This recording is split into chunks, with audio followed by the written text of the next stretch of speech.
키워드로 살펴보는 화제의 뉴스, 픽뉴스 시간입니다. 사회부 강영호 기자와 함께하겠습니다. 어서 오십시오. 첫 번째 키워드 뭐 준비하셨습니까? 네, 첫 번째 키워드는 바로 살려주세요입니다. 누가 한 말입니까? 네, 바로 그 코로나19 집단 감염이 발생한 서울 동부구치소 얘기인데요. 예. 네, 화면에 보이실 텐데 수감자 중 한 사람이 취재진에게 A4 용지에 메시지를 적어 보였습니다. 이 살려주세요라는 표현 외에도 확진자 8명 수용이라는 표현까지 덧붙였는데요. 이 동부구치소는 건물 특성상 환기가 잘 되지 않는 구조라 수용자들이 코로나에 상당히 취약할 수밖에 없습니다.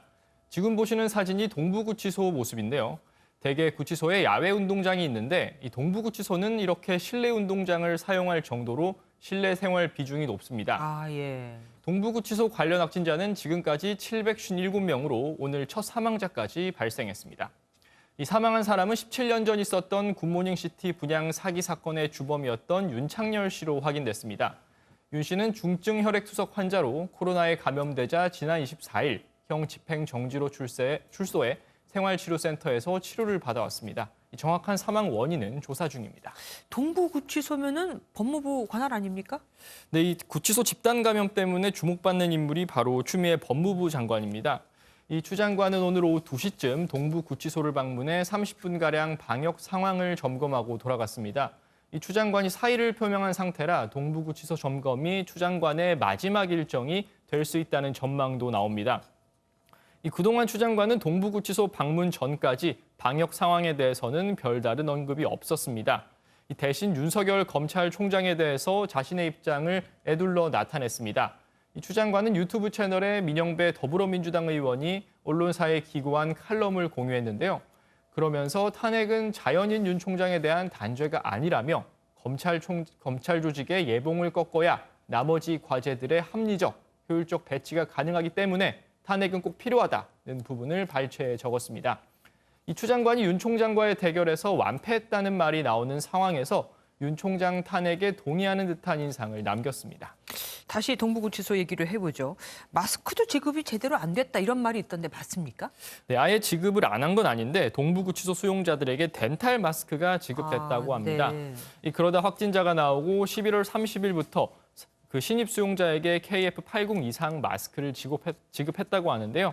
이 법무부에서는 예산 문제 때문에 매일 새로운 마스크를 지급하기는 어렵다고 밝혔습니다. 이 교정시설 수용자가 5만 4천여 명인데 매일 마스크 한 장을 지급하면 하루에 5천만 원 이상 돈이 들어간다는 겁니다. 그러니까 신입 수용자에게 줬다 그러니까 원래 있던 사람들에게 매일 주지는 않은 게 맞기는 맞네요. 예. 그리고 어제 왜 추 장관이 보호관찰소에 갔잖아요. 예. 그래서 아무래도 오늘 구치소하고 비교해서 얘기가 많이 나온 것 같습니다. 다음 키워드 뭐 준비하셨습니까? 네, 새치기 하면 10억입니다. 아니 무슨 세칙인데 10억 원이나 냅니까? 네, 이번에도 그 코로나19 백신 관련 내용인데요. 네, 그 미국 뉴욕주가 코로나 백신 접종 우선순위를 어기는 사업자에게 최대 100만 달러, 우리 돈 10억 원의 벌금을 물기로 했습니다. 앤드루 쿠오모 뉴욕 주지사는 이와 같은 내용을 담은 행정명령에 서명할 계획입니다. 실제로 뭐 세칙이 시도가 있었으니까 저런 얘기가 나온 거겠죠? 네, 뉴욕주 방침이 현장 의료진 또는 요양원 거주자나 근로자들에게 가장 먼저 접종을 하기로 했는데요. 의약품 제조업체 파케어라는 곳에서 백신을 확보했다.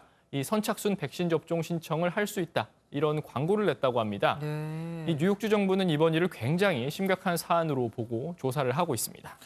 우리도 백신이 들어올 텐데 뭐 참고를 좀 해야겠습니다. 우리도 그러지 말란 법은 없으니까요. 네. 다음 키워드 뭐 준비하셨습니까? 네, 다음 키워드는 연봉 2억 3천입니다. 누굽니까?